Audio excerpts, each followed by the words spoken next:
Welcome to the Tempe History Museum. Thanks for coming out for our performances at the museum. We're happy to have you here. If you've been to any of our other shows in the series, it's something that's running from September to May, so we've got a bunch of other shows lined up. We've got the flyers out there in the lobby. We also are starting our Christmas at the Peterson House tomorrow, this weekend, so we have flyers out there for that too, and we have a special Victorian evening event next week that you can purchase tickets for, so we have information out there if you're interested in any of our other museum events. Bienvenidos al Museo de Historia de Tempe. Estamos alegres que nos puedan acompañar en nuestra nueva temporada de presentaciones. Vamos a tener presentaciones hasta el próximo mes de mayo. Y también queremos invitarlos a nuestro evento de Navidad en la Peterson House. Si gustan, tenemos más información en el vestíbulo. Just a couple of things before we get started. If you haven't been here before, the restrooms are located out in the lobby. Our gallery is open. If you need to step out for a few minutes, you can wander around out there. Please take a moment to silence your cell phones, and we'll have a Q&A session at the end if you have questions for the band, so hang on to those. Y los baños y bebedero están en el vestíbulo. Si necesitan salir, nuestra galería y tienda están abiertas también. Y por favor de apagar su celular. Al final vamos a poder contestar preguntas que tengan para los miembros. Okay, so we're really excited to welcome Driftwood Quintet back to our museum tonight. They're a chamber group dedicated to crossing genres and bending boundaries in classical music. And tonight they'll be taking us on a musical journey through Central and South America.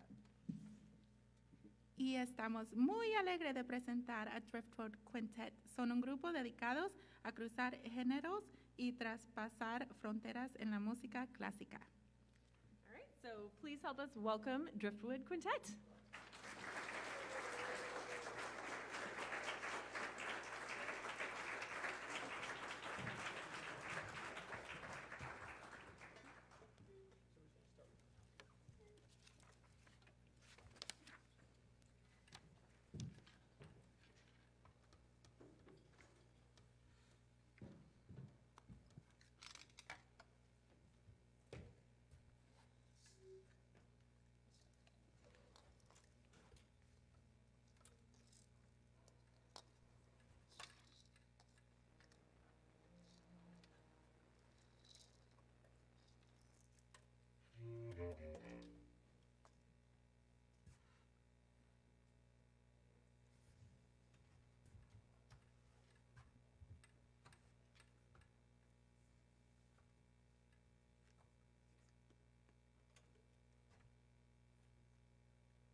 Cool, so thank you so much for coming. So typically, if you come to a concert to hear some Latin American music, some music from Central or South America, you might hear something kind of like that, you know, not maybe with this instrumentation, but you'd hear like a banda group, you know, some drums, some guitars, lots of percussion.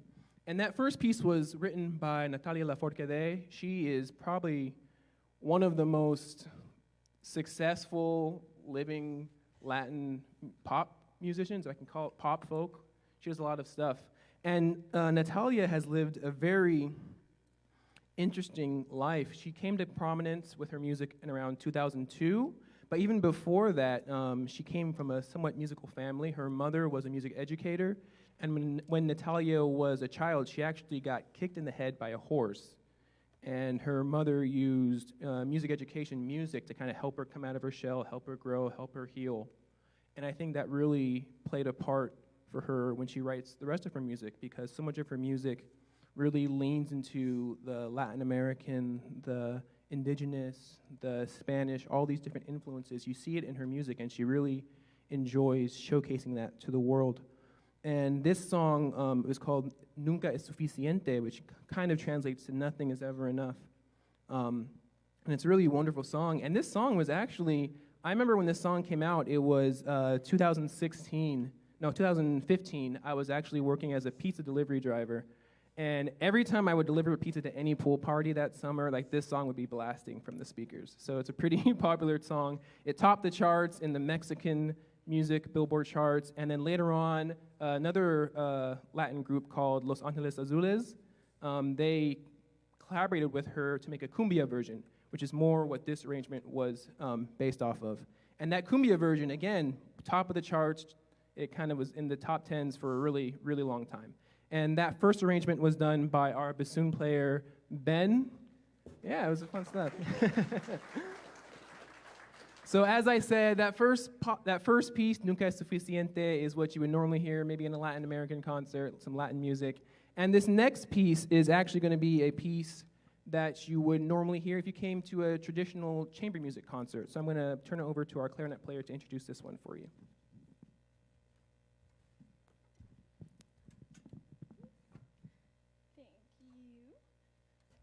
Hello, everybody. Oh, that's very bright.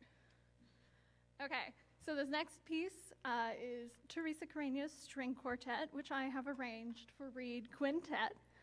One of the great things about going to a Driftwood Quintet concert is that we actually arrange our music ourselves.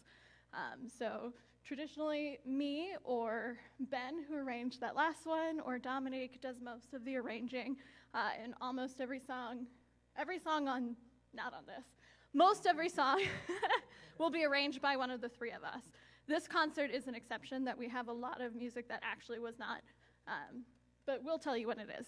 So, one of the things I tried to bring to a Driftwood concert through my arrangements, I tried to bring to light some female composers in history that I feel like should have been better known. Female composers are kind of a minority in historical context in that they really didn't get a lot of play, they aren't very well known in history. So Teresa Carreño was one of those. She was born in 1853 in Venezuela to a musical family, and she was a gifted pianist. They started carting her off as a performing prodigy really young, just like, Mozart or lots of other male composers that we know really well. At 8 years old, she started touring in New York. At 9 years old, she performed for Abraham Lincoln in the White House. She actually performed in the White House twice in her life. Later, she performed for, which one? Whatever. One of the other old, boring white men.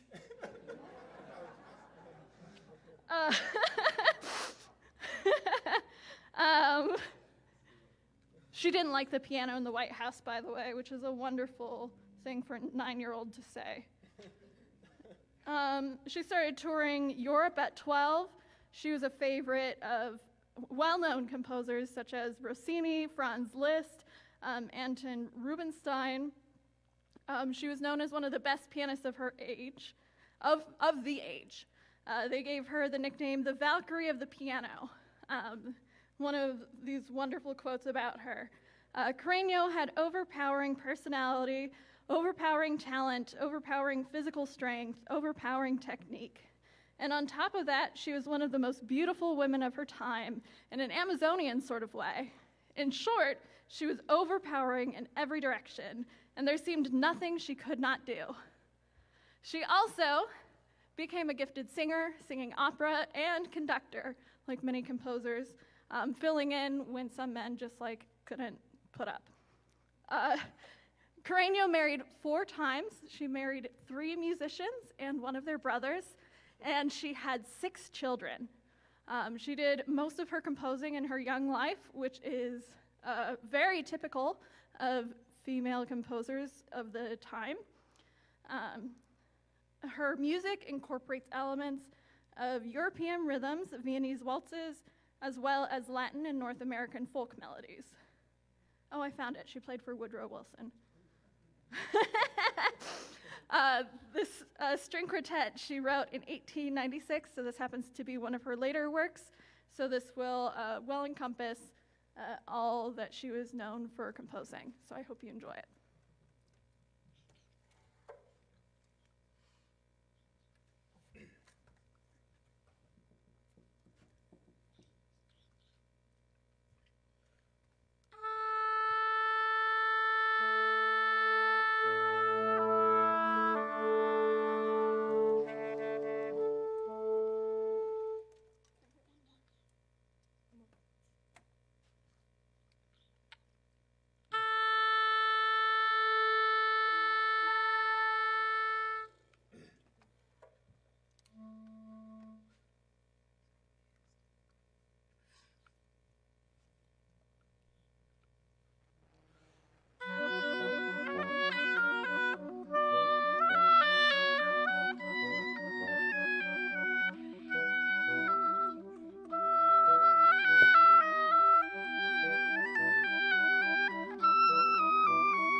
Ooh. So that tour de force, once more, was Teresa Carreño's first movement of her one and only string quartet. So now that you've kind of gotten a chance to hear all their instruments, see what they look like, hear what they sound like, I'm going to take a second to introduce you to our members on stage today. So over on oboe, just oboe. Normally she has 2 instruments, but today just one. Oboe and percussion, yeah. Oboe and percussion, we have Jamie Rivers.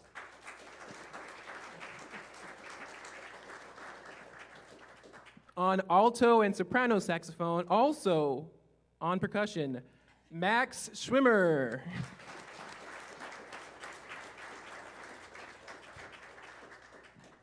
On bassoon and, you guessed it, percussion, Benjamin Paley.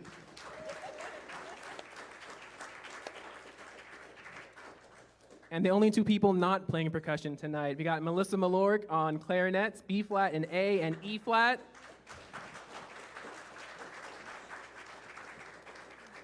And my name is Dominique Hawley, and I am playing the bass clarinet.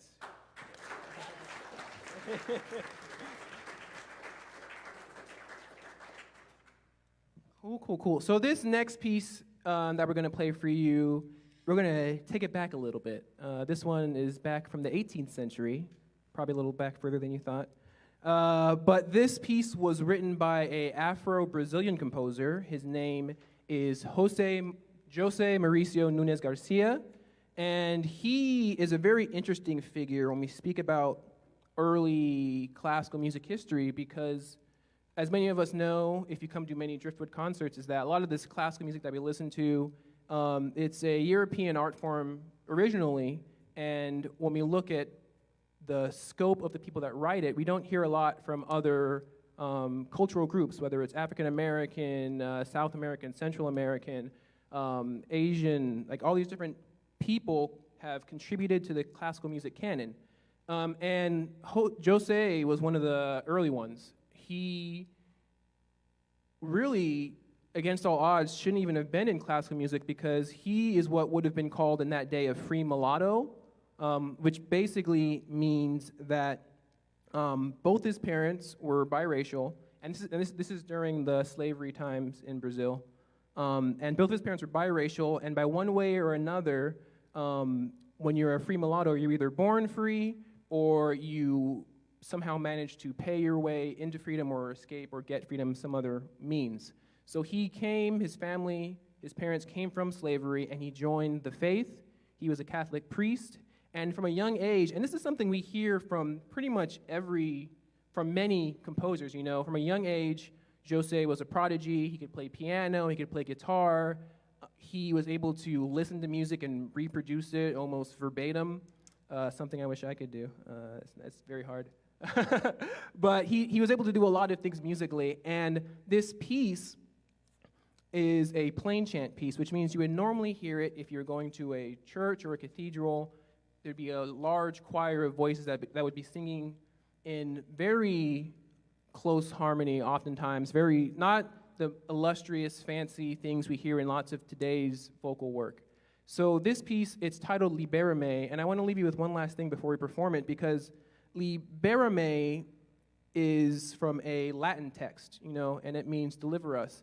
But it also, for me, I'm not sure for him, but Libera-me, you know, can also be translated into Spanish, which means Libera-me, free us, you know, deliver us, this message of freeing yourself or delivering yourself. And for me, when I think about Jose, a Afro-Brazilian composer whose parents were slaves, writing a religious piece about wanting to be delivered, you know, that has so many different levels to it. It can be deliver us from bondage of slavery, deliver us from our just earthly troubles, deliver us from that last bill that you know needs to get paid, and you don't know how it's going to get paid, you know. So when I listen to this piece, I really just take it as an opportunity. And when I listen to plain chant and chant in general, I take it as an opportunity to kind of just empty my mind, find peace in the moment, and just explore that space around you. So this piece, Libera-me, is a very meditative piece, so hopefully it brings you some sort of freedom. Here's José's Libera-me.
So once more, that was Libérame by Jose Nunez Garcia. So now we're going to change things up a little bit more. So this concert today, we're taking the the chance to break things down for you, do some different combinations, and this is the first one of those. This piece is for bassoon and oboe, and it is entitled, what's the name of this one? Oh yeah. So this is a Theme and Variations, and the composer of this one, her name is Johanny Navarro, and she hails from Puerto Rico. So this is our first composer from Puerto Rico. And I don't think I mentioned this earlier, but this concert, the title is La Vida Latina. And the reason why we called it that is because each of these pieces is from a composer from a different part of Central or South America. You know, so the first piece, Natalia Lafourcade, is from Mexico.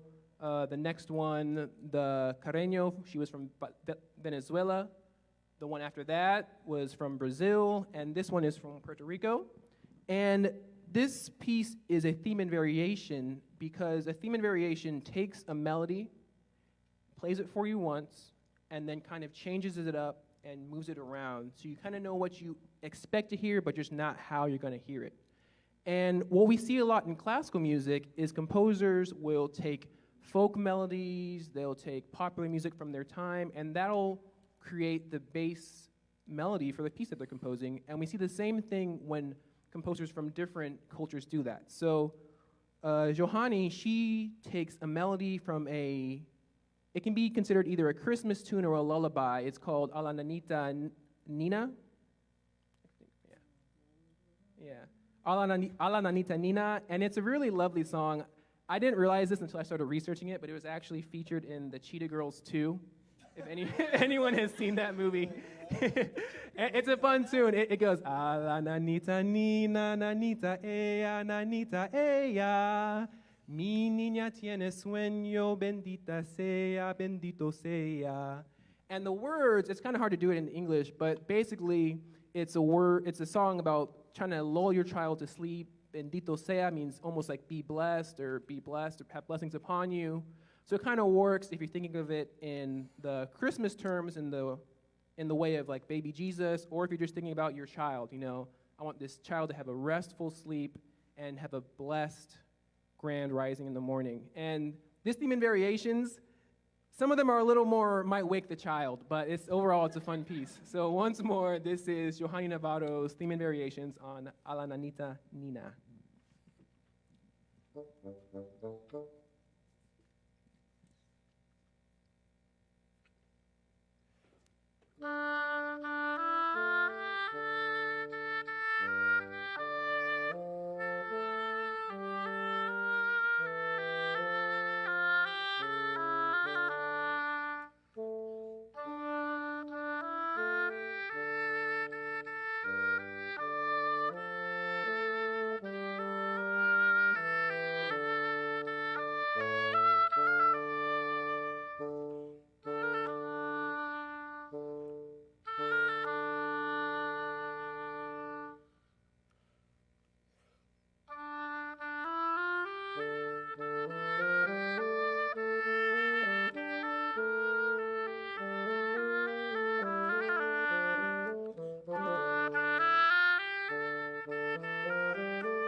Hello again. Okay, our next piece will feature Dominique playing solo bass clarinet. The piece that he is playing is called Paisaje Folklórico #1 by Sebastian Tazzola. This composer is Argentinian. He is a living composer, so he is still alive. He's also a bass clarinet player, so he is playing the bass clarinet in orchestras right now, which gives him kind of a heads up on writing bass clarinet solos. As a composer, he writes Argentinian. He says he focuses on Argentinian folklore, tango, jazz, and film studies. And he wrote this piece in 2017, so it's fairly new.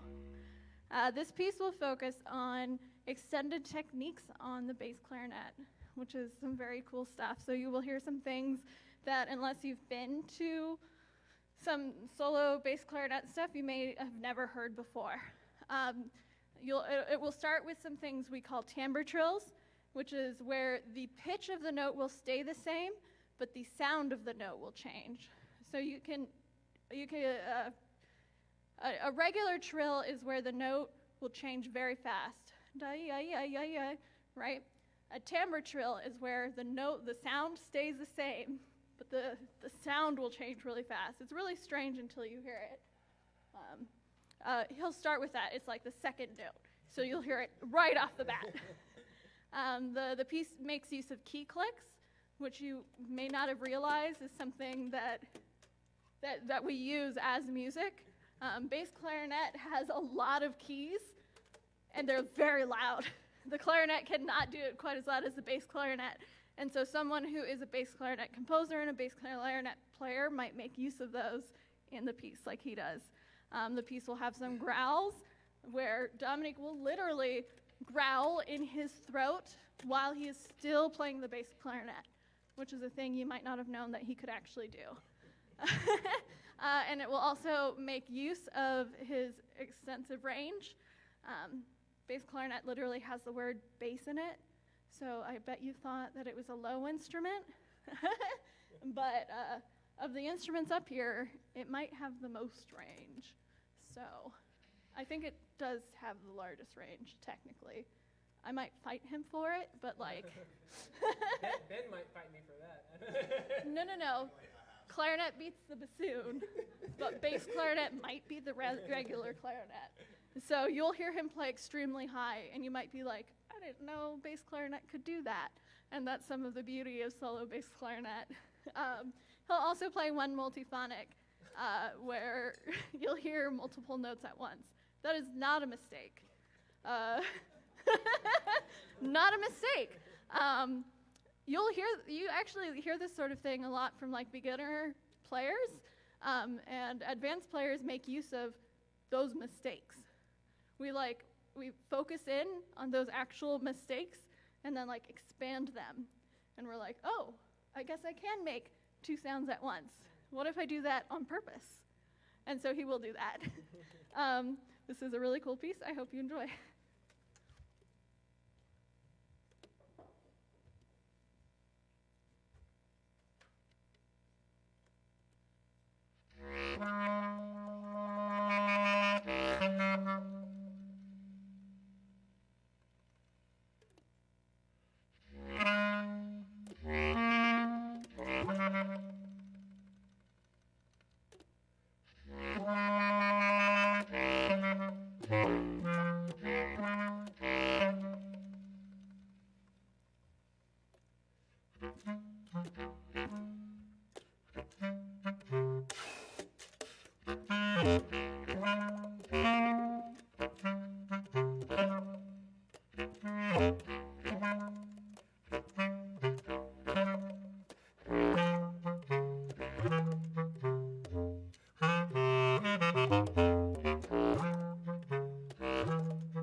Testing, testing. Can you hear me? Great. So I'm going to tell you guys a little bit about the composer of our next piece. His name is Astor Pantaleon Piazzolla. He is from Mar de Plata, Argentina, and he's most well known for his tango pieces. He revolutionized tango into something that is coined Nuevo Tango, which quite literally means new tango. And it marries elements of jazz and classical music. And I hope you all enjoy performance of Tango Etude number 5 by our lovely saxophonist, Max Schwimmer.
Thank you guys so much for joining us. This will be our last piece. The name of this one is Danzone number 2.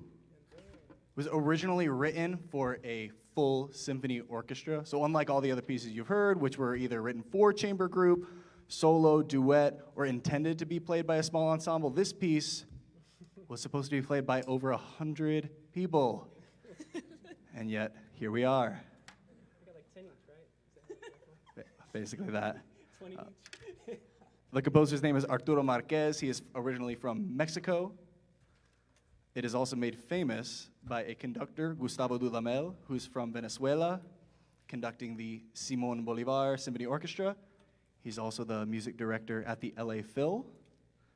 And the dance itself, the danzone, comes from Cuba, similar to the habanera. You guys know Carmen, you know, boom, boom, boom, boom.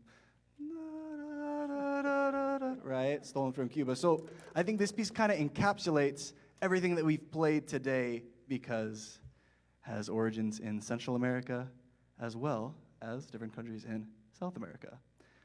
One feature that you'll hear in this piece is the clave rhythm. Clave, besides being an instrument, is also a very important rhythm in all Latin music.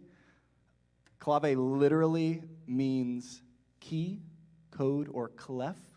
And it is the key to all Latin music, really. I'm sure you're familiar with it. Max, you want to give him a taste of the clave rhythm?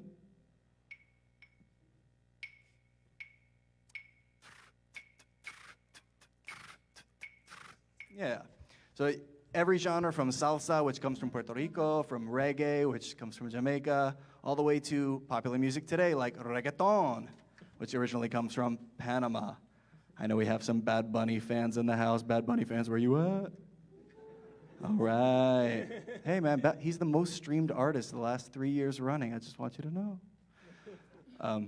A little more about the piece. Rather than just the simple ballroom dance like a danzón is intended to be, this piece has several different parts. It opens with just a quiet, elegant clarinet solo, and the solo is eventually continued by our saxophone player and has lots of counter melodies that you'll get to hear. Eventually, that's interrupted by some punchy accents, mostly in the low reeds, sax, myself on bassoon, and Dominique on bass clarinet. And then it eventually will lead to a full ballroom dance, right, with melodies and all the high reeds. You'll get to hear everything that culminates with a big frenzy of notes. Of course, this piece's popularity is very well-deserved. It's played by orchestras all around the world, and it captures a range of different moods. In its short duration, it has nostalgia, longing, sultry, sensuousness, and then some sections are just pure rhythm and just totally exhilarating. So if you want to dance. If you want to dance.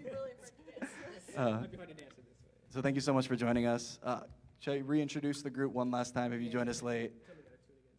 Oh, right. Very cool. So on stage right is Jamie Rivers, and she plays the oboe. Next to her is the fabulous Max Schwimmer playing soprano sax and alto saxophone. To his left is Dominique Holly playing the bass clarinet, our fearless director. And to his left is Melissa Malork playing all three clarinets, the gambit. And I'm Ben, I play bassoon.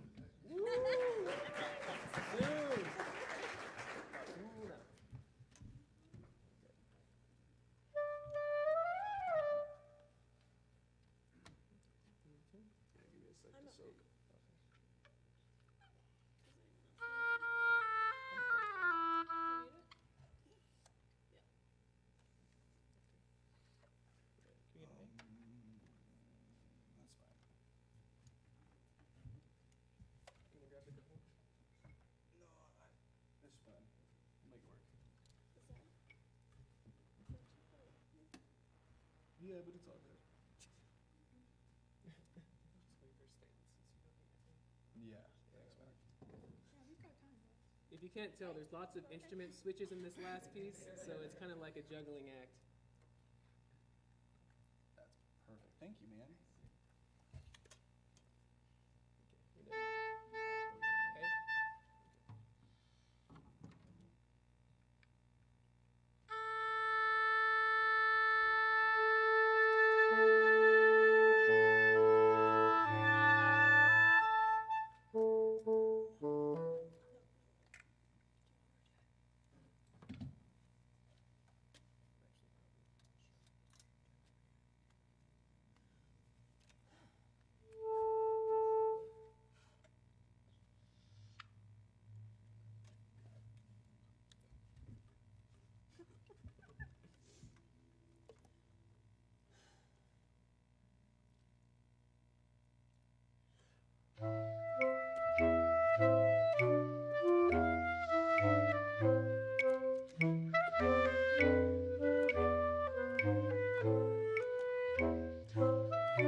Cool. So now we have time for a few quick Q&A, questions and answers. If anyone has any questions for us about where we're from, if you forgot the names of our instruments, how long we've been playing, that's a common one. Got one back there. When did the ensemble get together, and how did it get together? Ooh, so that's a story that started many moons ago. Back when we were all in school, and that's a. Oh. So the short answer for that that question is this ensemble started when we were studying at ASU. So the first year that we started, we were actually just gathering as a kind of for a requirement for a class. At the time when I started the group, I had the idea of having it go further than that, but in its initial inception, it was just to complete a core classical music, chamber music requirement. And at that time, the members were myself, Melissa, and Ben were our founding members. And over time, we've had people come in and go as they've left and came to Arizona. So our two newest members are Jamie and Max, and this is actually their first season with us, and they had to jump in and learn a lot of music really quickly. So, yeah, and it kind of started because I wanted to play bass clarinet, and there's not a lot of classical chamber music groups that let you play just bass clarinet. But I found the reed quintet, which is what our ensemble is called. You know, you have the string quartet, which has 2 violins, a viola, and a cello. You have woodwind quintet, which normally has a flute, oboe, clarinet, French horn, and bassoon. And we are a reed quintet. So instead of the flute and the French horn, we have a saxophone and a bass clarinet. So it gives us a much more low end to our sound, which I think allows us to have a lot more volume and power, which is really fun to play around with for these arrangements. Thank you. And, great question. Any other questions? Oh, got one up here. So other than the genre that you play right now, so if you're driving your car, what do you usually put on that people wouldn't know that you usually listen to? Oh, cool. That's a good question. So in case you didn't hear him, his question was that, what do we listen to in our kind of day-to-day driving around, casual listening? I can answer. I said, we just had a conversation like yesterday, 2 days ago, about our Spotify Wrapped at the end of the year. Yeah, I mean, I mean, I'll let someone else answer. Do you want to? Isn't yours the weirdest? Mine is probably the weirdest. So I listen to a lot of like ambient Icelandic electronic music. I listen to gospel music. I listen to jazz, blues. In high school, Modest Mouse was one of my favorite bands, which is like an indie rock. So it's kind of all over the board. Ben probably has the largest volume of music that he has in his library. He's still rocking an iPod, I think, aren't you? Yeah. So, yeah, a lot. We got a pretty wide range. Yeah. This is a question for Dominic. What puts the instrument that you play that looks like a saxophone into the clarinet family? Oh, yeah. So what's really weird about woodwind instruments is, you know, there's always the one main one that people recognize, and then there's the full extended family beyond that. So the main clarinet you see right here is the soprano clarinet, and that's what you'll see. If you played clarinet in elementary or high school, it was probably, I lost it now. This one, the B-flat soprano clarinet. I play the bass clarinet, which is a full octave below the soprano, which means it's twice as long. If I stretch this out, it'd be twice as long. The same thing for oboe. I mean, I guess saxophone's a better example, because saxophone has a whole wide range. You know, right there we see the alto, which is what people normally recognize. We see the soprano saxophone, which people normally think is a metal clarinet. And then in other shows, you might see him play tenor saxophone, which looks like this, except golden, or bari sax, which looks like a monstrosity.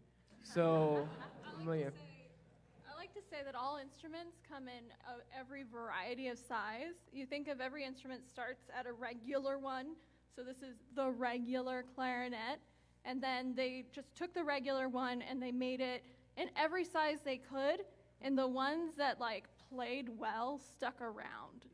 So like the clarinets, this one's the B flat, and then you can see the A is slightly longer than the B flat, and then like the E flat, these stuck around because they were good instruments. So like the bass clarinet stuck around, that sort of thing. But like the oboe, its counterparts, it's slightly different sizes. They were not good instruments. They did not stick around, essentially. Yeah. Cool. I think we got time maybe for one more question. Oh, actually, you want to say something? Yeah, I was going to tell them about the different kinds of oboes, if they're curious. My mic's not working, though. It's okay. It's okay. We can move on. Okay. If you have more oboe questions, come see Jamie after the concert. She could talk about oboes all day. Bass clarinet question. In other types of music, they'll have like a bass guitar providing bass lines. Are they considered bass lines in this approach to music? So you know what? That's a good question. So traditionally, if you're hearing the bass clarinet in orchestra or wind band, we'll be playing the really boring, long, low note parts.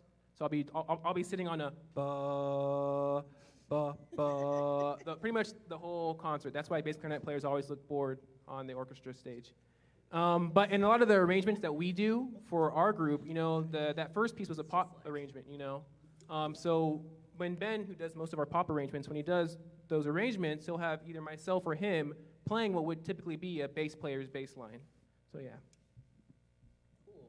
So that's the end of our time. We do, if you would like, we have an encore piece we could play for you. It's short and sweet. Yeah. Okay. So this one is also from the Latin American canon. Yeah, it's by Jose Feliciano. He's from, where is he from? Mexico. Is he? Okay. Yeah. No, he's not. He's not from Mexico. He's Puerto Rican. So Jose Feliciano, this piece, he's from Puerto Rico, and this is a tune that, I mean, you're all gonna know this. It's a holiday classic, so have a happy early Christmas wishing to you. Oh, sorry, one last thing. So after the show, we'll be sticking around a little bit. You can talk to us if you want. We have a table in the back there. If you want to see more of our shows in the future, you can sign up for an email list. We only use that email to shoot you an email maybe twice before each show happens, so maybe like a week ahead and like 2 weeks before that. We also have some CDs for sale. We have a CD for sale. It's a mix of contemporary music, So it's kind of out there, just to give you a warning. And our next show that we have coming up is actually not going to be until February, probably, for Black History Month. We'll be down in Glendale doing a show kind of mixing up and exploring themes of love across different genres of vocal music. So we're going to have 2 guest singers with us, Rodney Sharp and Yofi Obost, who are both performers at ASU, and they're going to be doing stuff from opera, musicals, and then pop music, and it's all going to be stuff featuring Black performers and composers. So it's going to be really fun. If you would like to see more of us, we have a website as well. We have social media. Just look for Driftwood Quintet. And if you'd like to support us, we do a lot of free shows around the valley like this one. We do a lot of educational outreach. This past year, we played like 10 shows at more than like 15 shows at 8 different elementary schools in the South Phoenix area for underperforming schools. And so if you want to support that, ask us about it in the back there. We can accept tax deductible donations or otherwise. So say hi to us. We'd love to say hi to you. So here's our last piece. Thank you very much for joining us.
All right, thank you so much to everybody for coming tonight. Our next performances at the museum show is going to be on February 10th at 7 p.m. It's Mariachi Rubor. Esperamos que hayan disfrutado el concierto y nuestro próximo concierto va a ser viernes, febrero 10 a las 7 p.m. presentando a Mariachi Rubor. All right, and one more round of applause for Driftwood Quintet. Thank you for coming.